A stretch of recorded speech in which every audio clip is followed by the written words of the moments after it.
सोनम रघुवंशी हे नाव सध्या भारतात चर्चेत आहे, कारण आहे तिने आपल्या पतीची घडवलेली हत्या.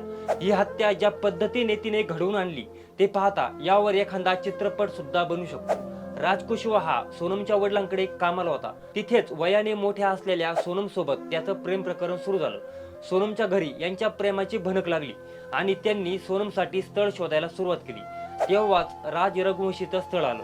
राज सोबत प्रेम असताना सोनमचं राजासोबत लग्न झालं. घरच्यांच्या दबावातून सोनमनं राजाशी लग्न केलं होतं. मात्र सोनमचा जीव हा राज कुशवाहामध्येच अडकला होता. त्यानंतर 20 मे रोजी दोघे हनीमूनसाठी मेघालय येथील शिलाँगला गेली. सोनमनं 23 मे रोजी शिलाँगमध्ये राजा रघुवंशीच्या हत्येची सुपारी दिली. तिनं राज कुशवाहा सोबत म्हणजे बॉयफ्रेंड सोबत मिळून 20 लाख रुपयांना 3 कॉन्ट्रॅक्ट किलर नेमले. तिनं त्यांना सांगितलं की जर त्यांनी राजला मारलं तर त्यांना 20 लाख रुपये मिळते, शिवाय त्यांना तिच्या भावाच्या कंपनीमध्ये नोकरी सुद्धा मिळेल. सोनमने फोटो काढण्याच्या बहाण्याने राजाला एका जंगलात नेलं आणि तिथेच असलेल्या तिघा मारेकऱ्यांना इशारा केला. तिघांनी राजावर सपासप वार केली आणि त्याची हत्या केली. राजाचा मृतदेह खोल दरीत ढकलून सोनम आणि ते 3 मारेकरी फरार झाले.